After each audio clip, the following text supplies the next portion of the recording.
Hello दोस्तों, आइए बात करेंगे इस वीडियो के अंदर कि ये 9 पार्टियां एक साथ होकर 200 से ज़्यादा लोकसभा सीट पर अपना छाप छोड़ सकती है और जो है दोनों ही गठबंधन, चाहे वो इंडिया गठबंधन हो चाहे वो एनडीए गठबंधन हो, दोनों को ही नाक में जो है दम कर सकती है। कौन कौन सी वो 9 पार्टियां हैं, एक एक करके बातें करेंगे। लेकिन हम सबको आप सबको बता दें कि टोटल लोकसभा सीट जो है 543 है और अभी 2 गठबंधन तैयार हो चुका है और तीसरा जो मोर्चा है, थर्ड फ्रंट जो है उसकी तैयारी में लगी हुई है। बहुत जल्दी उसका घोषणा भी हो जाएगी। लेकिन हम आपको बता दें कि इंडिया गठबंधन के अंदर जो है टोटल 26 पार्टी अभी इंक्लूड है, 26 पार्टी अभी उसके अंदर शामिल है। जैसे कि उस गठबंधन के अंदर कांग्रेस है, आप है, टीएमसी है, जदयू है, आरजेडी है, ये सारी पार्टियां जो है शामिल है। टोटल 26 पार्टियां हैं इंडिया गठबंधन के अंदर। इसके अलावा एनडीए गठबंधन की अगर बात की जाए तो टोटल 38 यानी 38 पार्टियां जो है वो शामिल है। बीजेपी उसको लीड कर रही है, उसके साथ और भी बहुत सारे पार्टियां हैं उस गठबंधन के अंदर। तो ये 2 गठबंधन तो तैयार हो चुकी है लोकसभा सीट के लिए, लोकसभा चुनाव के लिए, और टोटल लोकसभा सीट जो है वो 543 है। लेकिन हम बात करेंगे अभी जो 200 सीट पर जो है वो डिसाइडिंग फैक्टर ये दोनों गठबंधन नहीं बल्कि कोई तीसरा गठबंधन जो है वो बन सकते हैं। और किस वजह से बन सकते हैं, क्या है इसके पीछे का लॉजिक और कारण, वो भी जब आपके सामने मैं पेश करूंगा तो आप भी कहेंगे जी हाँ बिल्कुल, इन दोनों गठबंधन को जो है परेशानी में डाल सकते हैं और सीट शेयरिंग को लेकर और भी मुश्किलात का सामना करना पड़ सकता है इन दोनों ही गठबंधन को, खास करके इंडिया गठबंधन को, कांग्रेस वाली गठबंधन को, आप वाली गठबंधन को, टीएमसी वाली गठबंधन को। तो वो कौन कौन सी पार्टियां हैं, सबसे पहले हम आपको बता दें कि उनमें से सबसे पहले जो है बीएसपी है। बीएसपी की अगर बात की जाए, बहुजन समाजवादी पार्टी की अगर बात की जाए तो उत्तर प्रदेश से इनका ताल्लुक है। उत्तर प्रदेश से ये चुनाव लड़ती है, हालांकि चुनाव तो हर जगह लड़ती है लेकिन उत्तर प्रदेश में इनका गढ़ है, वहाँ पर ये सरकार बना चुकी है मायावती। और उसके अलावा जो है वहाँ पर टोटल 80 लोकसभा सीट है और उस 80 लोकसभा सीट में से 10 लोकसभा सीट, 10 संसद जो है बीएसपी के पास 2019 के अंदर जीते हुए थे। तो कुल मिलाकर वहाँ पर उत्तर प्रदेश के अंदर इनका एक पकड़ है, इनका एक दबदबा है, क्योंकि सरकार ये बना चुकी है पहले भी। तो नो डाउट इसके अंदर, इसमें कोई संदेह और शक नहीं है कि उत्तर प्रदेश के अंदर बीएसपी बहुत बड़ा काम कर सकती है और इन दोनों इंडिया और एनडीए गठबंधन को परेशानी में डाल सकती है कि इनके सामने किस उम्मीदवार को खड़ा करें। खैर, ये एक वो है जो अभी फिलहाल की अगर बात की जाए तो 9 संसद इनके पास है, लेकिन 2019 के अंदर 10 संसद इनके पास थे, 10 संसद इनके जीते हुए थे। इसके अलावा हम बात करते हैं बीआरएस की। बीआरएस की जो कि पहले टीआरएस नाम था, केसीआर, जो आप सबको पता है कि तेलंगाना से ताल्लुक़ रखती है पार्टी, और केसीआर जो है इनका मुख्यमंत्री है, चीफ है। टोटल 17 लोकसभा सीट है तेलंगाना के अंदर और उन 17 लोकसभा सीट में से 9 लोकसभा सीट जो है वो 9 संसद जो है वो बीआरएस के पास है, वो केसीआर के पास है। आप समझ सकते हैं कि 17 में से 9 इनके पास है और इनका जो है वो सरकार है तेलंगाना के अंदर। तो नो डाउट बहुत सारे एमएलए या बहुत सारे विधानसभा क्षेत्रों में इनकी पकड़ तो होगी ही होगी, इसमें कोई डाउट या कोई संदेह वाली बात बिल्कुल भी नहीं है। इसके अलावा हम आपको बता दें कि वाईएसआरसीपी जो कि आंध्रा से ये ताल्लुक़ रखती है पार्टी, जगनमोहन रेड्डी का नाम तो आपने सुना होगा। टोटल लोकसभा सीट की अगर बात की जाए आंध्रा की तो 25 लोकसभा सीट है आंध्रा के अंदर और 22 लोकसभा सीट पर 22 सांसद है इनके पास। तो आप समझ सकते हैं कि ये कितनी बड़ी पार्टी में से एक है। इसके अलावा एआईएमएम की पार्टी की अगर बात की जाए तो हालांकि ये भी तेलंगाना से ही ताल्लुक़, मेन जो जड़ है, मेन जो फाउंडेशन है वो तेलंगाना से ही ये ताल्लुक़ रखते हैं। और टोटल अभी 2 लोकसभा सीट है इनके पास और तेलंगाना के अंदर टोटल लोकसभा सीट जो है वो 17 है।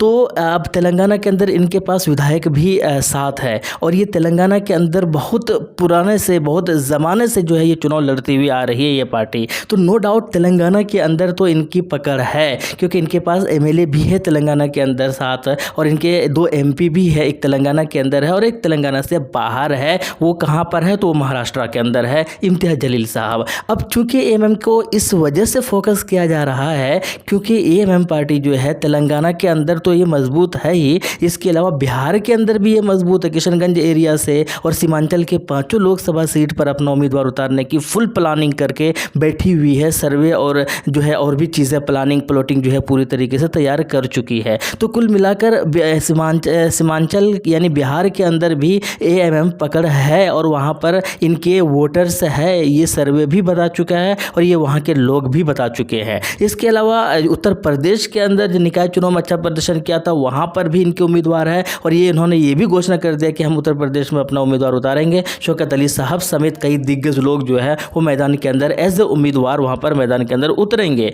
तो ये चीज़ तो उत्तर प्रदेश के अलावा गुजरात है, गुजरात के अलावा महाराष्ट्र है जहाँ पर उनके एक MP पहले से मौजूद है, साथ के साथ 2 MLA महाराष्ट्र के अंदर है और बहुत सारे कॉरपोरेटर्स है। इसके अलावा कर्नाटक के अंदर हाल ही में चुनाव हुआ है, मध्य प्रदेश के अंदर जो है निकाय चुनाव में जीत हासिल हो चुकी है, उत्तराखंड के अंदर है, झारखंड के अंदर है। तो नो डाउट कई सारे राज्यों में AMM की पकड़ तो है, AMM जो है छाप तो छोड़ रही है। हालांकि जो है ये लोकसभा सीट में कितना सीटों पर लड़ेंगे ये भी देखना बड़ा दिलचस्प होगा। लेकिन कहा यह जा रहा है कि इनके वोटर्स हर जगह फैले हुए हैं, ये एटलीस्ट जीत नहीं सकते लेकिन ये डिसाइडिंग फैक्टर ज़रूर बन सकते हैं और इनके कहने पर जो है किसी को जो है जिता ज़रूर सकते हैं। खैर कुल मिलाकर AMM भी ये ताकत रखती है कि नाक में दम करके जो है वो परेशान कर देगी दोनों ही गठबंधन को, खास करके इंडिया गठबंधन को, और इंडिया वालों ने इनको शामिल भी नहीं किया है। ये कांग्रेस और आप और इन सब ने जो है एलिगेशंस लगाकर इनको अलग कर दिया है, बुलाया भी नहीं है।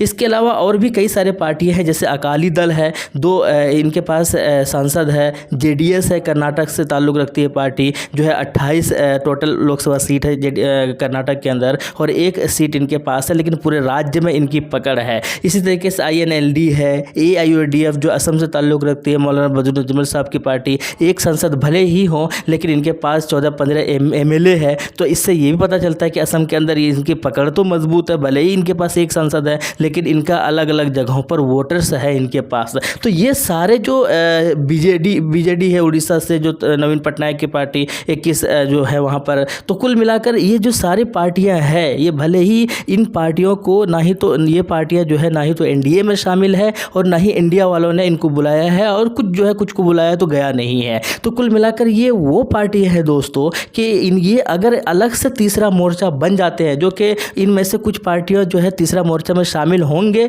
ये इशारा कर चुके हैं। अब सारी के सारे पार्टियां इसके अंदर तीसरे मोर्चे के अंदर शामिल होंगे या नहीं होंगे अभी इसका कन्फर्मेशन मिला नहीं है, लेकिन हो सकता है कि इनमें से कई सारी पार्टियां जो है आपको थर्ड फ्रंट के रूप में चुनाव लड़ते हुए मैदान के अंदर आपको नजर आ सकते हैं। लेकिन ये सारे पार्टियां ऐसे हैं कि जहां इनका क्षेत्र इतना ज़्यादा इफेक्टिव है, या यूँ कह सकते हैं कि पूरे भारत में अलग अलग जगहों पर इनका एक इफ़ेक्ट है, इनका एक प्रभाव है और ये इतना प्रभाव है, इतना प्रभावशाली है इन पार्टियों का अलग अलग जगहों पर कि ये 200 से ज़्यादा लोकसभा सीट पर अपना छाप छोड़ सकते हैं, अपना प्रभाव छोड़ सकते हैं। और टोटल है कितना लोकसभा सीट, तो 543 है। अगर 543 में से 200 लोकसभा सीट पर ये लोग प्रभाव छोड़ सकते हैं तो आप समझ सकते हैं कि बाकी सीटों पर इंडिया जो गठबंधन तैयार करके बैठी हुई है इस फिराक में कि हमारी जीत होगी, हम जो है सारे लोग हमारे साथ आएंगे, तो फिर उनको जो है परेशानी का सामना करना पड़ सकता है। साथ के साथ NDA को भी परेशानी का सामना करना पड़ सकता है। शायद नरेंद्र मोदी का उतना